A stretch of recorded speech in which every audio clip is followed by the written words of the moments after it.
Hi Flosstube, this is Stephanie, the Ivy House Crafter. It's been a couple weeks since my last video because the first week I didn't really do any stitching, so I didn't have anything to show. Let's see, since my last video we went up to Idaho and visited family. My younger sister got married, and here's the dress that I made to wear to her wedding. It was fun to see all of my sisters with their various fun dresses, and my mom and sister-in-law kind of got in on the fun with wearing very brightly colored flower, like garish dresses. It was a lot of fun. My youngest brother wore a chainmail tie that he had made himself. He is really creative and does all kinds of creating with metal and wood and all sorts of stuff.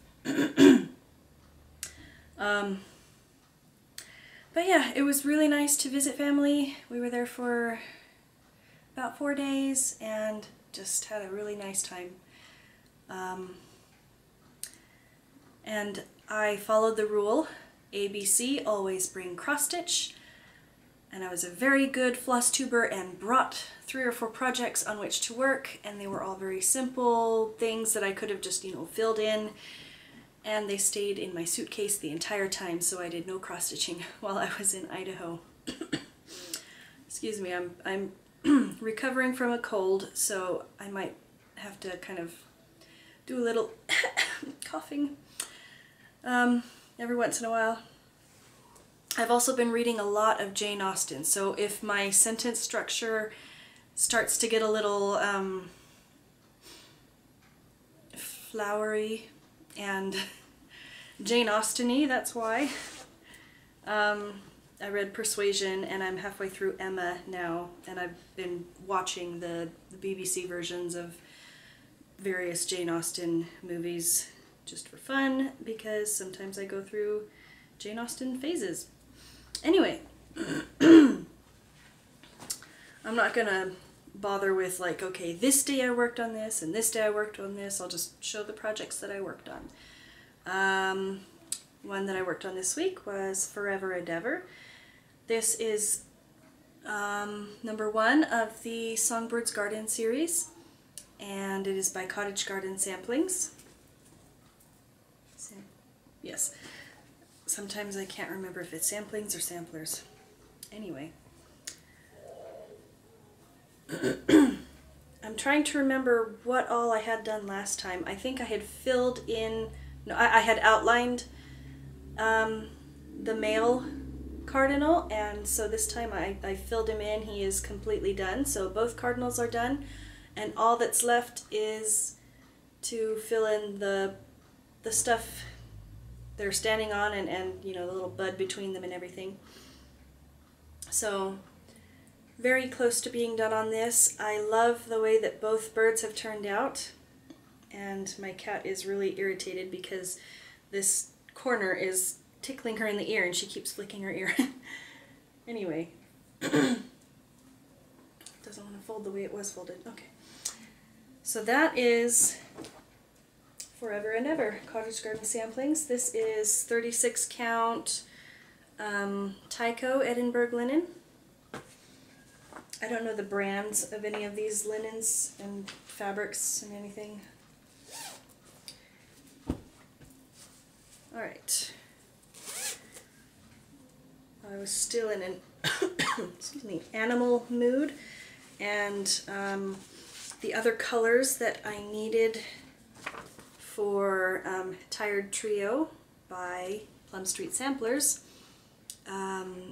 came. I ordered them from 123 Stitch, and so I got I got them in the mail. No, not the mail. I live in Utah, so I can just go to their warehouse and pick them up. So they came in, I went and picked them up, and so I put in some work on Tired Trio. And here's what I have so far. So last time I had just put in this one cute little sloth, and this time I brought the tree down and put in some flowers and then did the second sloth. And so that's 2 sloths completely done. I did unpick a little bit of the face on the first sloth.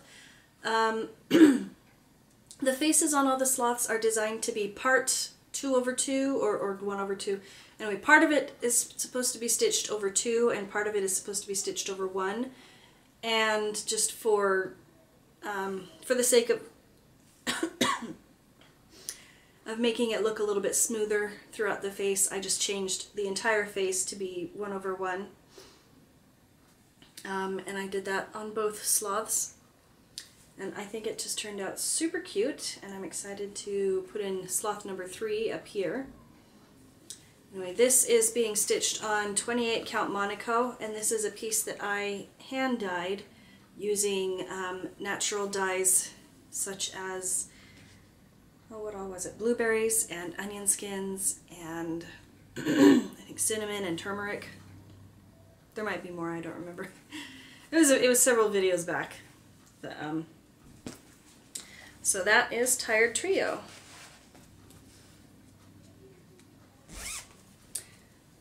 I can already tell this is probably going to be a really brief video because I don't want to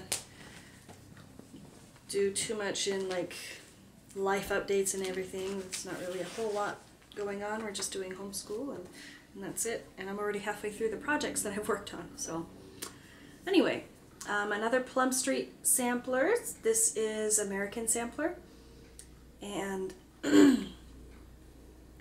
I am also stitching this one on some hand-dyed fabric that I did. This is 36 count linen. It was just a plain off-white, and I dipped it in very watered down dark brown RIT dye.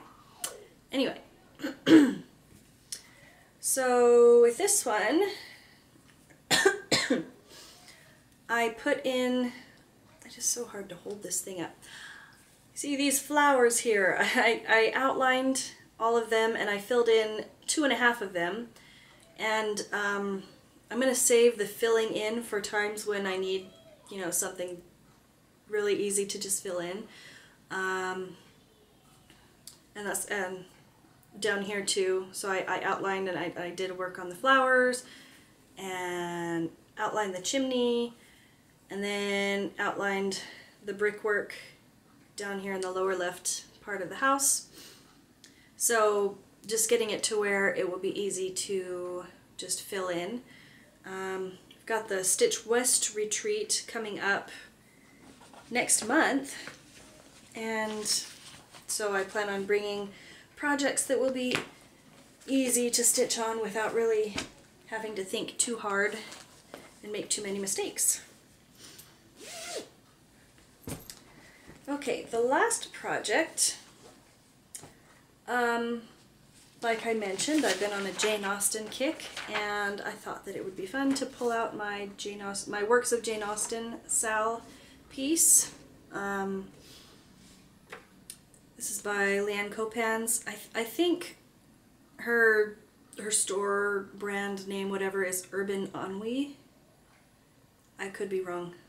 I always just call her Elle Copans or Leanne Copans.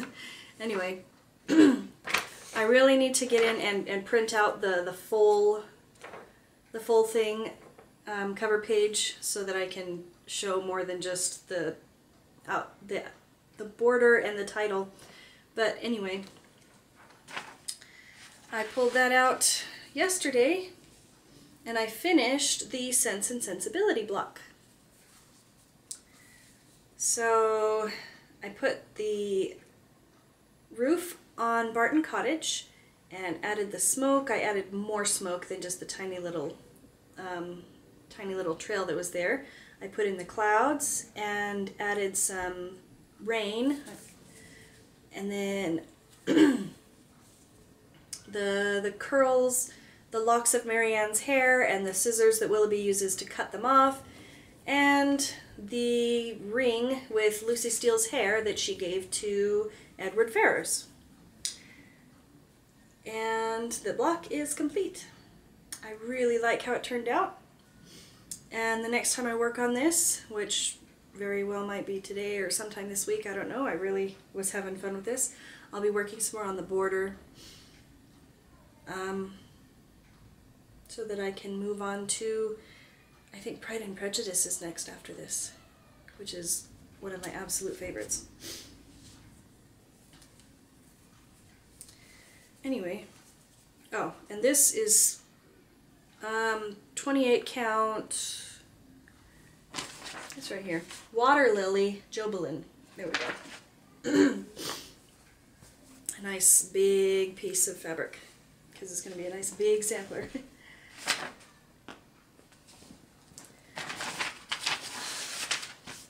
So yeah, a really probably quite short video today. That is all that I have to show. Like I mentioned, Stitch West is coming up in October, and I'm looking forward to that. It will be the first retreat I've ever gone to, and it's being put on by Deb and Kev of Snug Harbor Crafts, and so, you know, it's going to be wild and crazy and just so much fun. And a lot of fun people are going to be there, and I just hope that I don't make a fool of myself or just sit quietly and not talk to people, because I am equally liable to both of those things. Anyway, looking forward to it though. And yeah, I will update again probably in another couple of weeks, depending on how much I'm able to stitch and how much I have to show. Until next time, happy stitching. Bye.